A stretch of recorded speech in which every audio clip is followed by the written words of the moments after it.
manuscripts, biblical translations, and principles of canon. So for me not to forget to send you the file, so most of the time I forget to send you the file here.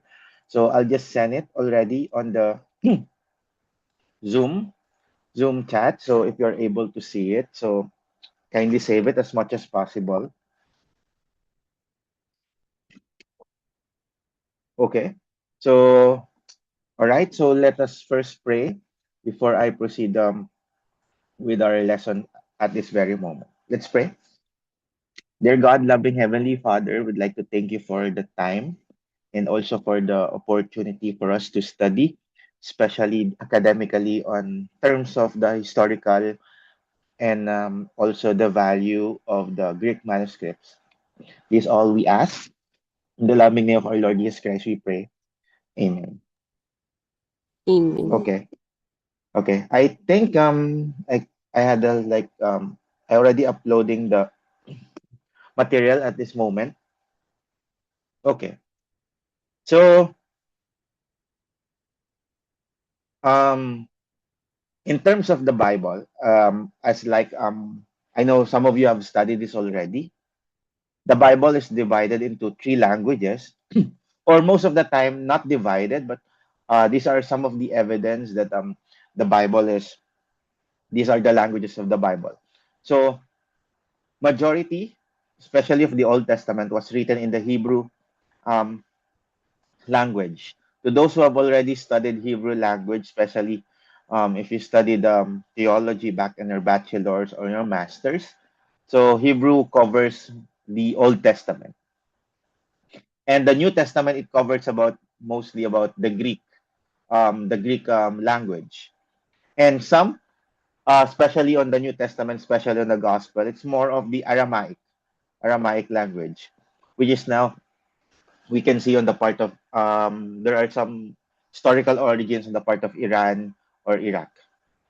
And sometimes when you will ask why does the Bible written or was shared by Greek on the New Testament, on the time of Jesus Christ, it was already on the Roman Empire. And we know in the Daniel 2, right? If you know, you can still remember on the Daniel chapter 2, we can also learn about this on the history. Like the head is the Babylon Empire, the next is the Persian Empire, Medo Persia, the next on the breast part, and the next would be the Greece, the Empire of Greece, and the next is the Roman Empire, and the last is the divided kingdom of the Roman Empire. And on the time of Jesus Christ, when it is already or that early church, it was already on the Roman Empire. However, the the influence of the Greeks was already uh, spread out in terms of Israel, in terms of the Egyptian or Turkish territories. So even though they are already in the Roman Empire, the Greek languages are already spread. Okay, so I think I already shared the file in the meeting. You can have this one on this subject. You don't need to worry about it's already Greek class. It's if you are already taken Greek 1 and Greek 2, especially biblical languages, it's kind of quite too much information that you will have. But on this subject, on this course, we will just identify or the survey on how Greek manuscripts were collected, how it was preserved, what's the basis of this Greek scrolls or Greek letters is important for us to understand. So it's mainly more on the not only terminologies, but mainly this course is more about the essence of why we need to understand those things. You may not be good in translating things, but it's important for you to understand the essence being a chaplain. Okay, so this one, it's a again comprehensive survey of Greek manuscripts, biblical translation, and principles of canon. So We will just identify how it was preserved, the transmission and the preservation of the biblical text, especially on the New Testament. So again, there are three major languages you can found on the Bible, like it's Hebrew, Aramaic, and the Greek. So mainly the New Testament is mainly or mostly Greek, written in Greek. So this is not a the what you can learn as a modern Greek today. This is the old Greek. I remember one time I have a classmate in the AUP in the Philippines, Adventist University of the Philippines. We have a classmate like he's from Greece. So and our professor back then is telling like, oh, this is an advantage for you. Like yes, this advantage for you because you're already a Greek citizen. But he told us like it's quite different. Like for example in the Tagalog language before or the Filipino language before is much different to the Filipino language right now. But still, there's still the essence of how it was translated or how it was interpreted. But now, on this day, on this week, we will focus more on the textual criticism. So, to those who have already took biblical hermeneutics, so again, to those who know about biblical hermeneutics is the art or the way of interpretation. When you only say hermeneutics, it's more about the art of interpretation. But if you put biblical hermeneutics, it's the art of interpreting what the Bible is saying. And one also term that you need to understand on this subject is the textual criticism. So, textual criticism is the scholarly discipline that seeks to reconstruct the earliest attainable form of a text by comparing surviving manuscripts and evaluating differences. So this is the very short um, definition of what textual criticism is. So when we heard the word criticism, it's the way of comparison. It's the way of, let's say, it's a way of criticizing a text. So it's a way of how the text is interpret not only in this is different with interpretation. Okay, interpretation is letting you know what is the meaning of the text, but when you say textual criticism, you may compare how it was written and what's the possibility of translating this text, especially in the times of the Roman Empire. There may be only few believers on that time, but you see how it was preserved properly. But I want you to understand that textual criticism is not an attack in the Bible. So when you heard the word textual criticism, it is not an attack on the Bible. It is not a denial of inspiration. Textual criticism also is not a higher criticism or liberal theology by default. Okay? And speculation without evidence. So you should understand these things because textual criticism is not like a negative aspect of being a chaplain, being a minister, being a pastor. But textual criticism is a careful, disciplined comparison of manuscript guided by historical and linguistic principles. If you took already biblical hermeneutics, it's very important for you not to have a bias or presupposition. In the hermeneutic subject, you will always hear the word do not have presuppositions. When you say presuppositions, before you read the text, before you read the Bible verse, you already have an interpretation in mind, right?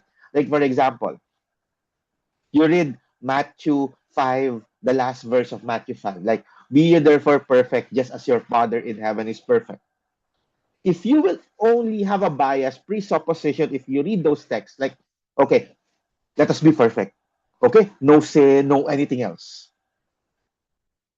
But if you have a hermeneutics in the process of interpretation, you will ask yourself, who are the audience when Jesus Christ is saying those things? What is the intention of the writer? What is the context? What is the story behind this saying?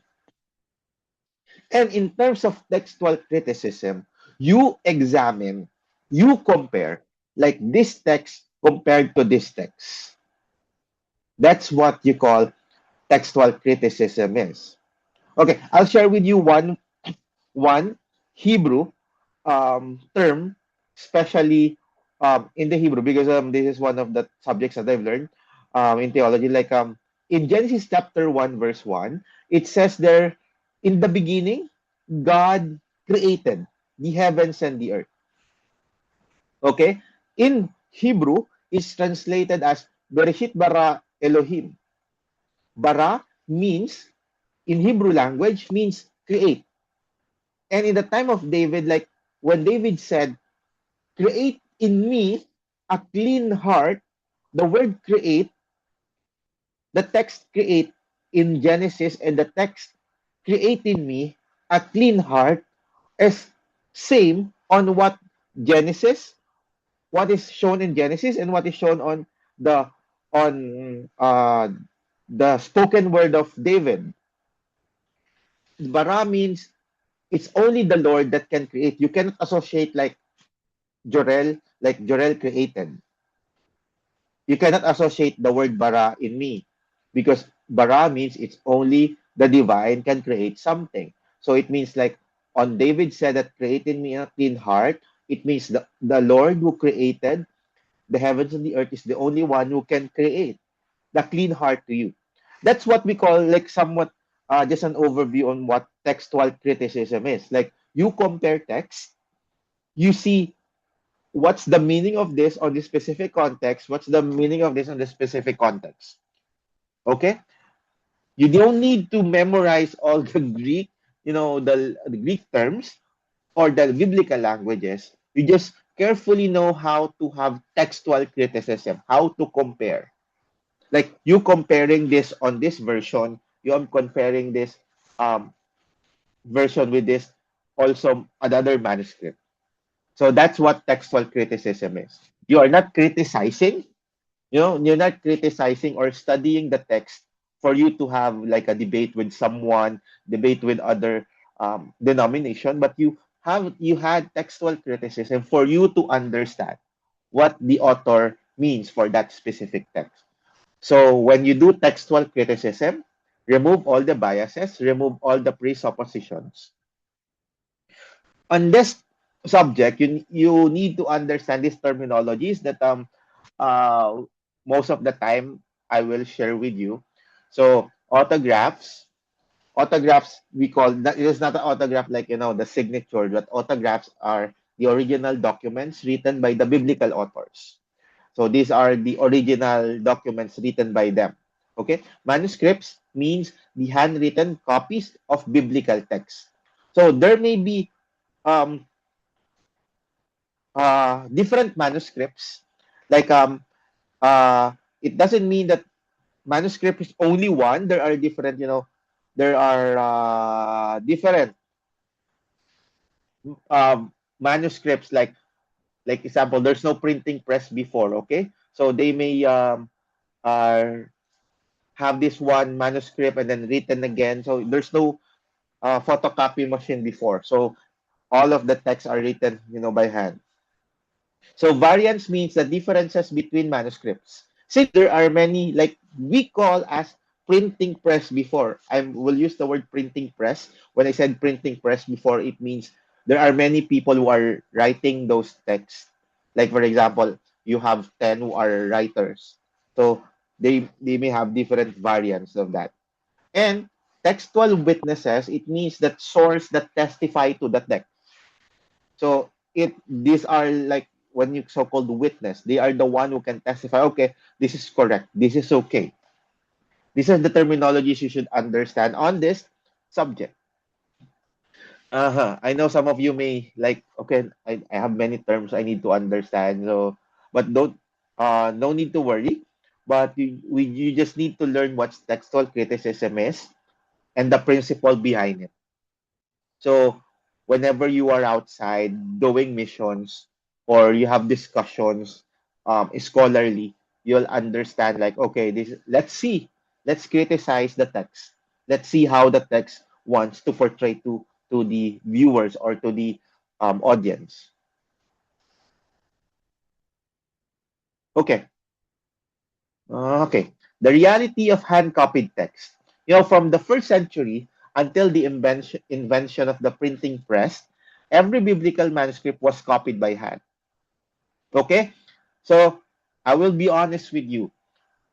So, since the text, the Greek manuscripts what's copied by hand, there are somewhat spelling differences.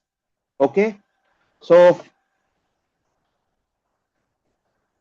students and also brothers and sisters in Christ, don't be like somewhat defensive. Okay, there's no wrong spelling on the original. But let me tell you, there are spelling, even though wrong spelling, there are also grammatical error.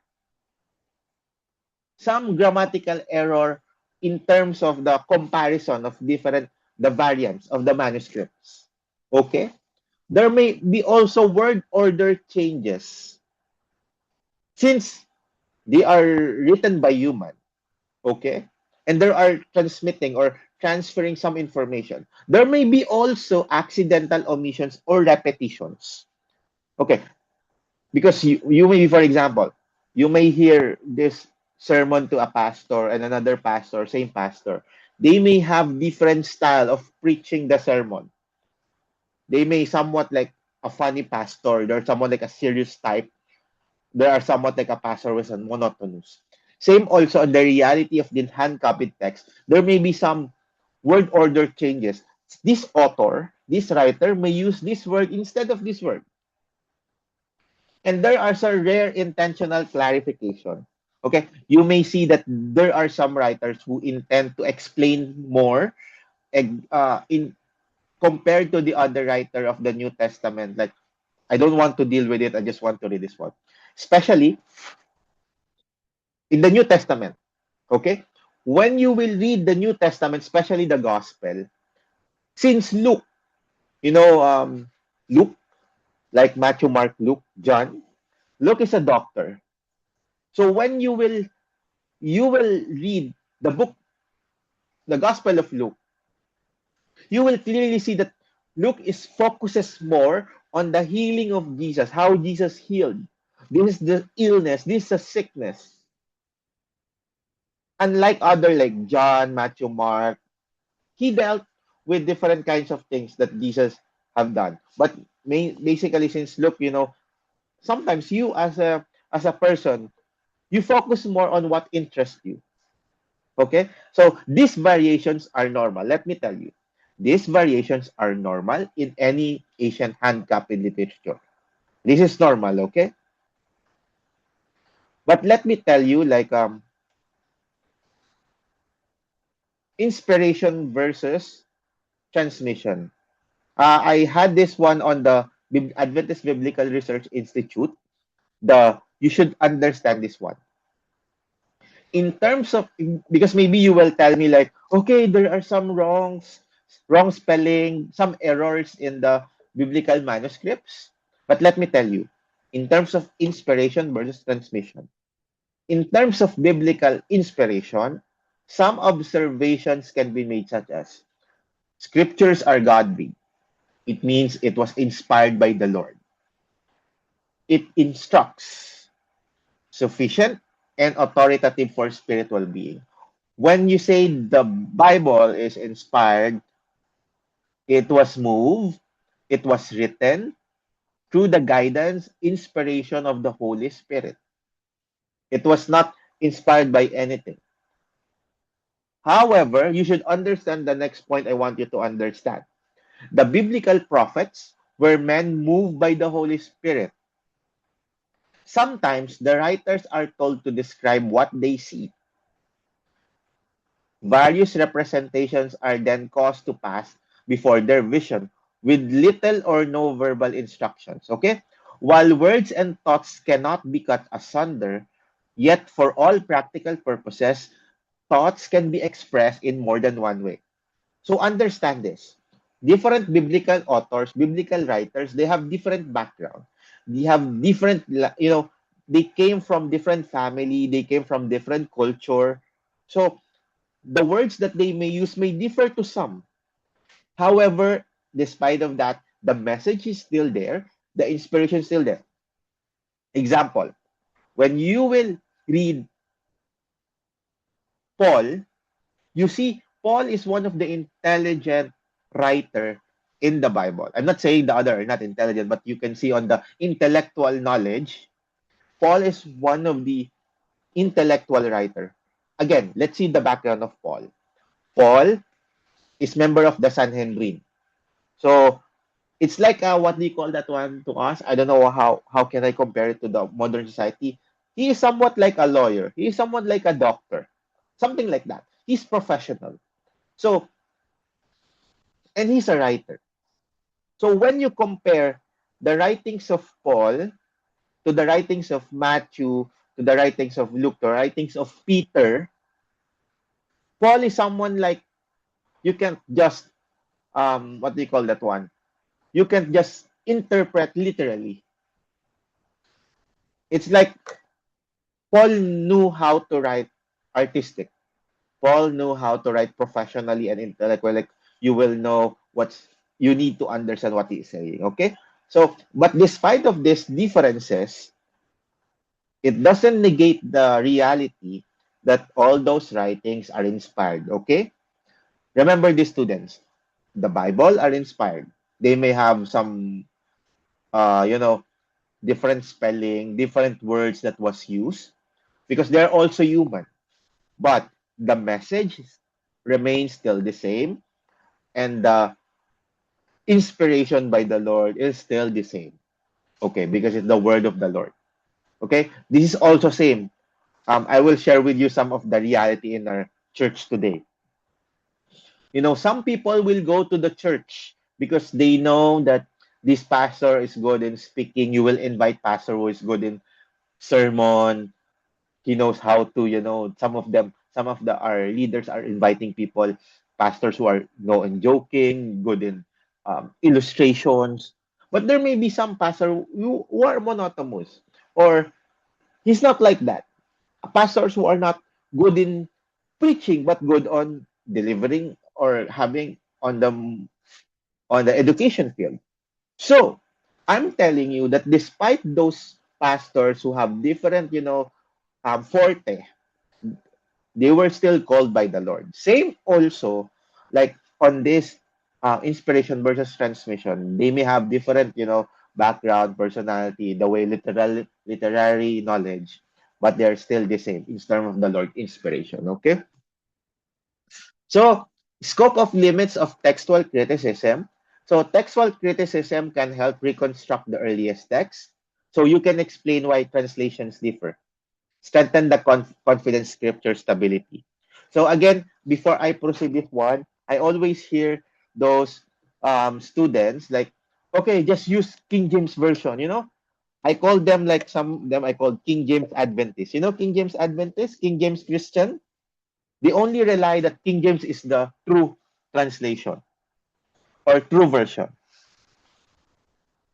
Like if you want to hear really the word of the Lord, you should not study King James translation. It was translated, you know, from the Hebrew, Greek to Latin to English.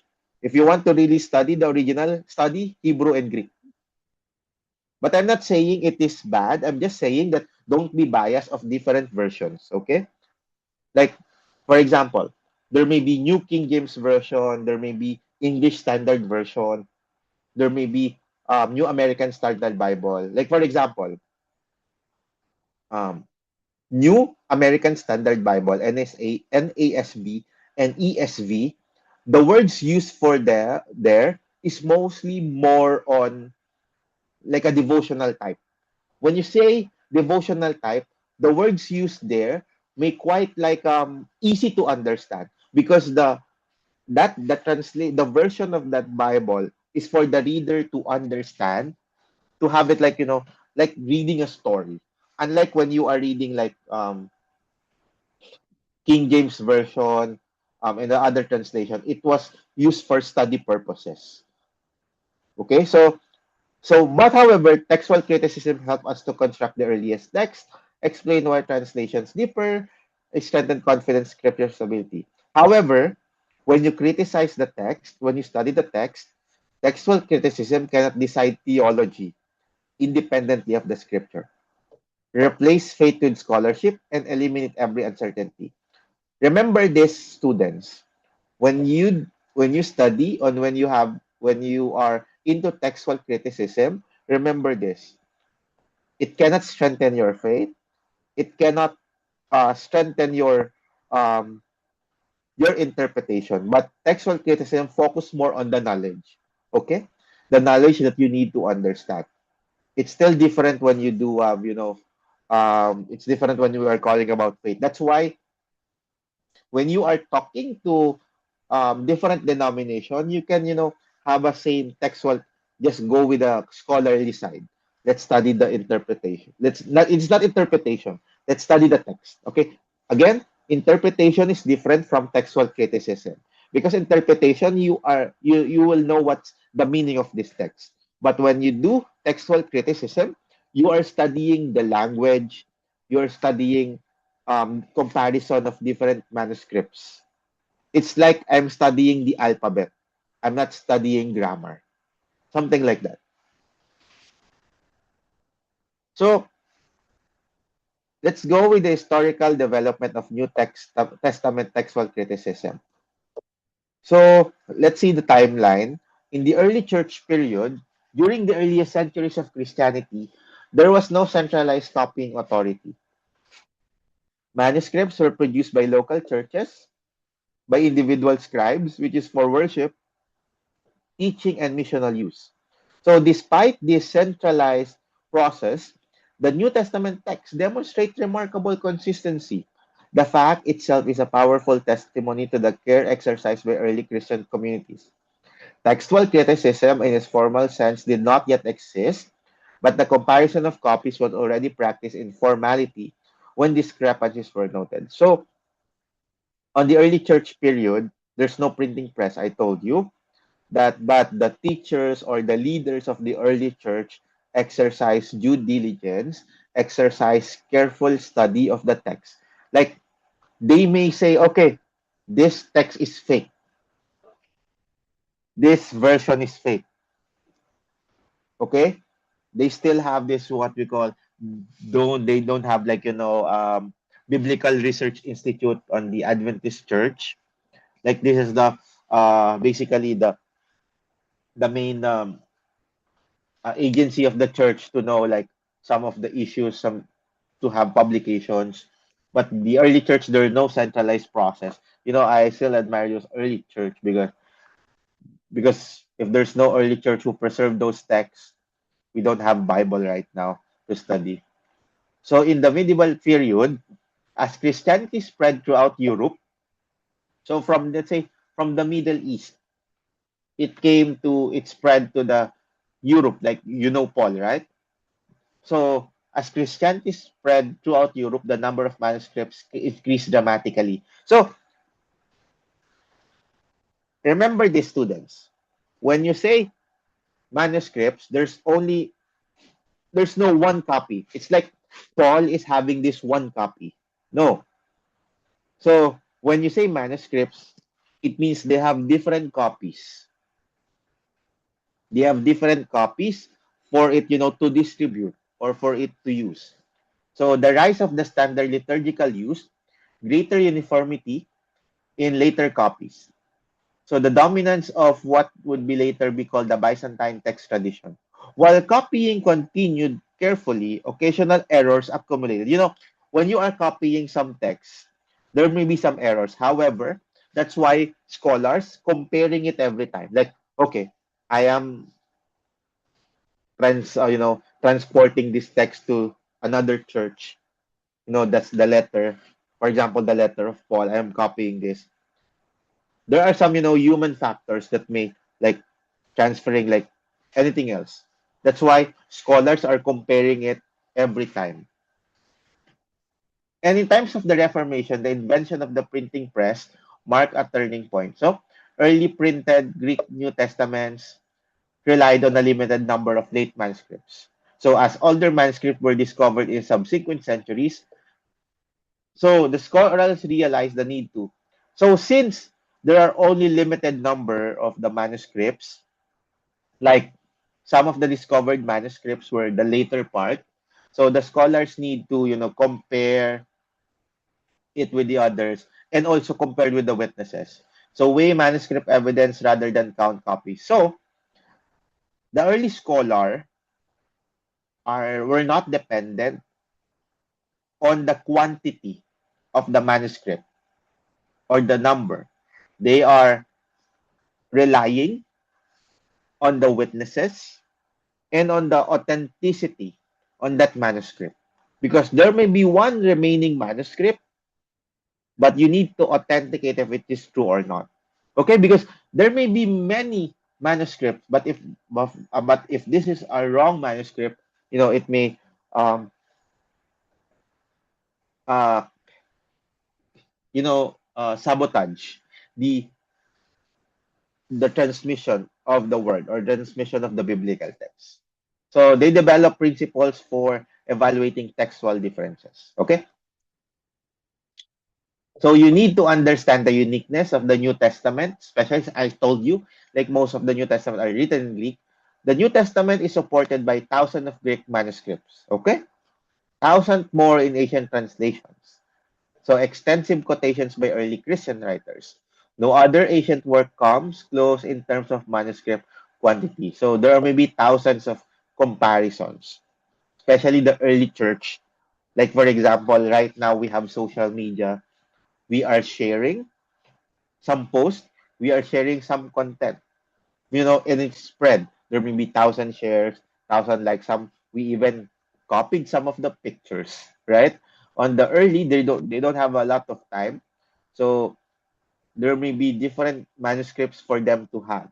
Like right now, you can just buy your Bible if you want to have a copy. But then before, there's no something like a again photocopy machine. They need to rewrite it for them to have a personal copy.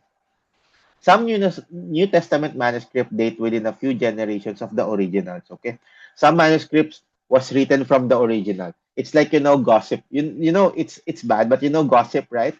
When you are gossiping someone, it may be transferred. The information was transferred to another, and somewhat the information may be different. That's why the early scholars compare the manuscripts with the one most nearest with the original and compared to the transmitted or transferred text. And there are some manuscripts who were found in Egypt, Asia Minor. So it's more like a modern Turkey, Armenia, Georgia. So, these are the Asia Minor and also like some parts of Iraq, Syria, Rome, North Africa. So you can see that there may be wide distributions. If there is wide distribution, it reduces the likelihood of a large scale coordinated textual corruption because mostly the believers back then have their own copies. So we'll just have this overview again. You don't need to focus this too much, but you know the essence of this.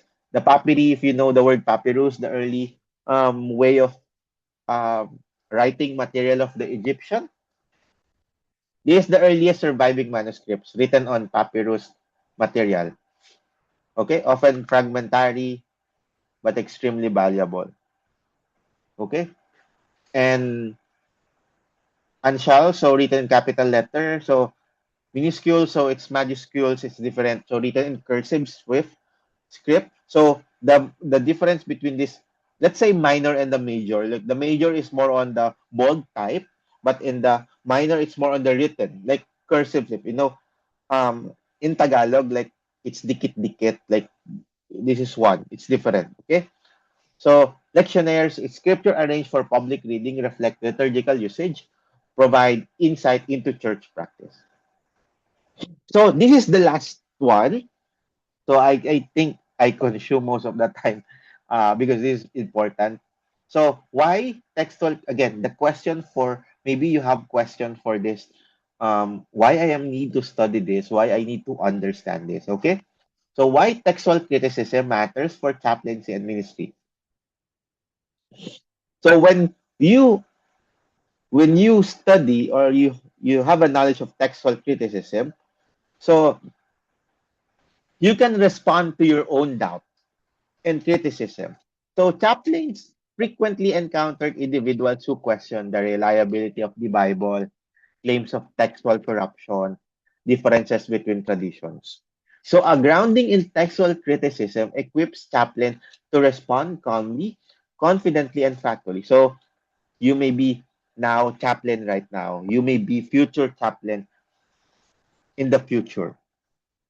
So this one, I don't know why there is note on the part. Can you please erase that one, the red one? I don't know who wrote that. So again, okay. So and also as you doubt, so as a chaplain, you need to equip with response calmly. You will not be like defensive. No, you're wrong. You may be um sometimes some of the response may be incorrect. So when you know what's textual criticism, you can add calmly. Okay, let's study the text. What's the author? How it was written? How it was what language it was written. So ethical responsibility in teaching scripture. Okay. So for example, understanding textual issues help minister avoid overstating certainty where variance exists. Teach responsibly across denomination. Use scripture with intellectual honesty. Okay.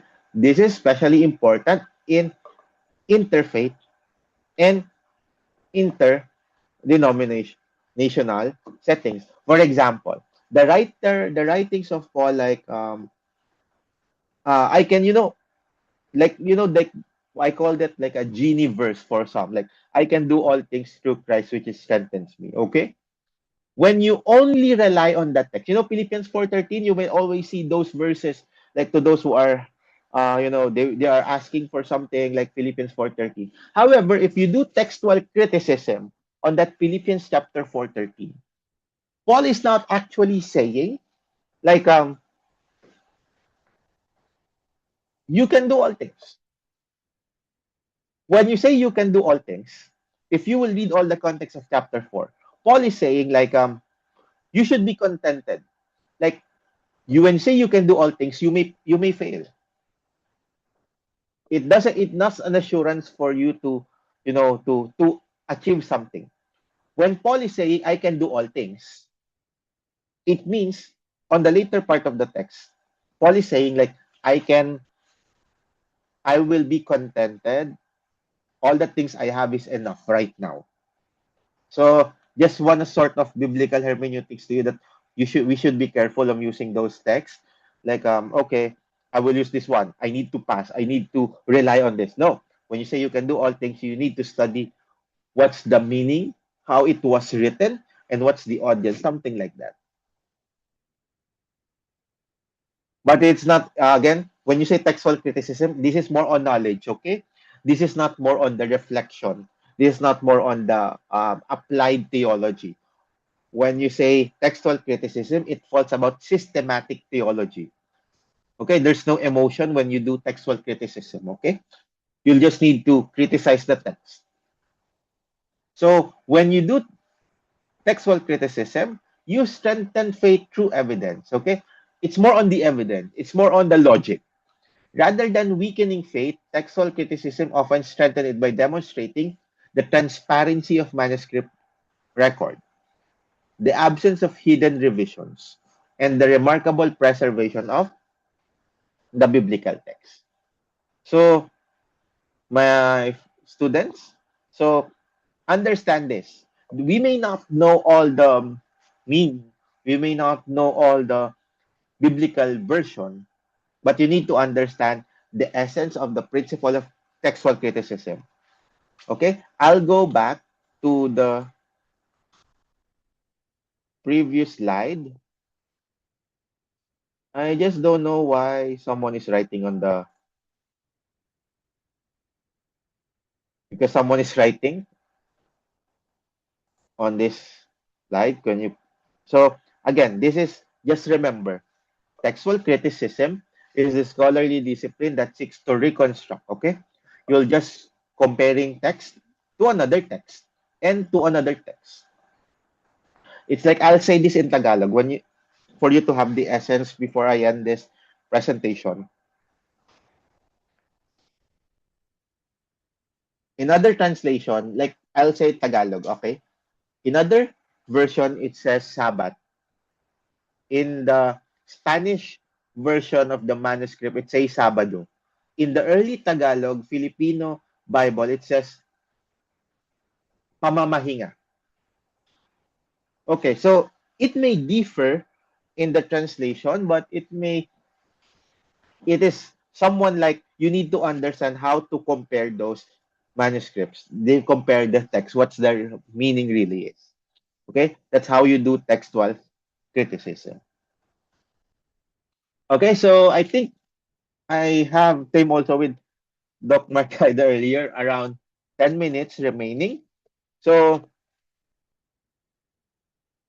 before I entertain some questions or reflections, so I have only one requirement for this subject. This may somewhat like difficult, but I'll just have you choose one text and you do textual criticism on that text. Okay? Um, so before the end of this trimester, you can now choose a Greek text. So don't go to the Old Testament, okay? Because more of that is Hebrew. So go with the New Testament text and just have a textual criticism paper on that specific text. But later on, we will discuss how you do that on the next Sundays. Okay. Do you have any questions? Other things to share? Anything else? Or I think I shared a lot of new terminologies for you today. Anything else? Any question or any clarification on that? I think I already shared on the chat the the material. So please download it now. So I think I sent 11. Okay, 11 in Dubai level. So I think I sent 3 p.m. on Philippine time, 3:05 the material. So you can study here at home from Monday to Friday. Any questions? Anything you want to share?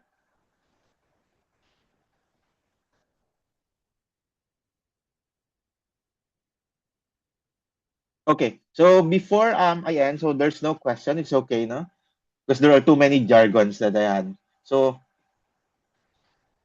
remember this because this is the course objective for us to understand. So we will just on this subject we will just distinguish major manuscript families and text type. I told you like there are text type on the earliest manuscript. There is cursive and there's also like bold. Let's say when you are having Microsoft Word, there is italicized word. There's also bold text. Okay, so you can also distinguish Protestant and Catholic canons on this subject later on, because the Catholic canon they have different canonization process compared to the Protestant canonization. In the Catholic canon, they had the Apocrypha, like there is an additional word, but when you go with the Protestant canon, they don't have those things. Okay, any question? I think there's none. Okay. Pray now or um last no? Okay, I'll just pray now. So let's pray.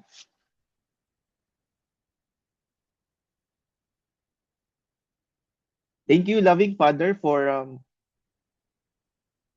gearing us with the information that the scriptures, the writers were moved by the Holy Spirit. Despite their different backgrounds, cultures, the way of their writings. There may be, again, Lord, there may be some errors on their part in terms of how they write, but we are still grateful, Lord, that you do not let the message or the meaning be distorted. We believe that your word is a light unto our path and a lamp unto our path. We pray, dear Father, that as we study those texts in the New Testament, we may become closer and closer to you, but not far and far from you, but become closer to you. Thank you, Heavenly Father, for the lessons that we have, and bless the students that who attended this class. They may have they may have overload of information, but one thing I want to praise you is that your word will still remain from the beginning unto eternity and eternity. Here's my prayer in Jesus' name. Amen. Okay, thank you so much for those. I think I overload some of the information, but I hope you understand things. This is only the first um, class of this subject. And please save this material, okay? So please save this material so for you to understand. This may not be your major um, chaplaincy course or chaplaincies, but this is important for you to understand. So I will leave this Zoom, so I'll give the opportunity for the next professor to take the chance, or you may have your break before having the next subject. Okay, thank you so much, and God bless there in the Philippines or in the Africa or any part of the world. God bless. Thank you, Coach. Okay. Okay, thank you very much, Dr. Gela, for the sharing of your first uh, presentation. And brothers and sisters, fellow chaplains, expect for more in the next Sundays with regards to this particular subject on the survey of the original manuscripts and the survey of the different translations and versions in a chronological order, as well as the principles of canons, and why Catholics have 72 while Protestants have 66. Okay, so once again, thank you, Doc Gela, for that beautiful sharing with your material. And who is the next professor to present?